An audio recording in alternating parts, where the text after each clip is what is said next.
আরে ওর পা তো খালি হয়ে গেছে। ওমা, পাত যে একেবারে খালি। এত কম খেলে দেখি দেখি দেখি। এই না কি কাণ্ড, বাটিগুলোও যে ফাঁকা।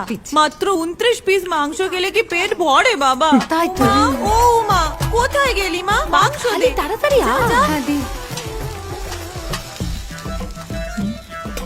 ও মা, বাবা ছোট কাকিমা খুব ভালো মাংস রান্না করে, খা। বাবা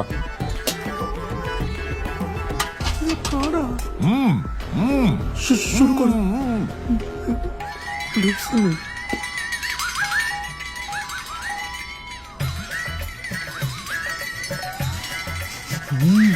কি একটা একটা করে মাংস দিচ্ছিস? পুরো বালতিটা বসিয়ে দে। দাঁড়া তো। ভালোবেসে আদর করে খাওয়াচ্ছে মা, তাতে হচ্ছে না। গোটা বালতিটা বসিয়ে দে।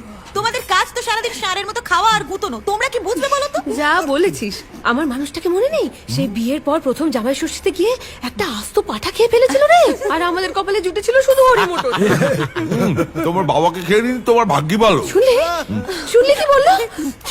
আর আমার জন ফুলসজ্জার রাতে আমার হাত ধরে টেনে বলল, কাছে এসো। আর অমনি আমার হাতটা কোনই থেকে খুলে গেল। ভালো আর হয়েছে সব। বাচ্চাদের সামনে কি বলছো এসব? মাছের মরু নিয়ে সরা কয়েকখানা। কি হলো? কি হলো বাবা তোমার?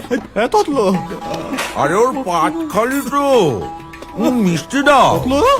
কি হয়েছে বাবা? মিষ্টি মিষ্টি নিয়ে আরে খাও খাও, জল দেবো? এইটুকু বসে এই অবস্থা তোমাদের। ততলো ঘাটতি দিচ্ছে রে।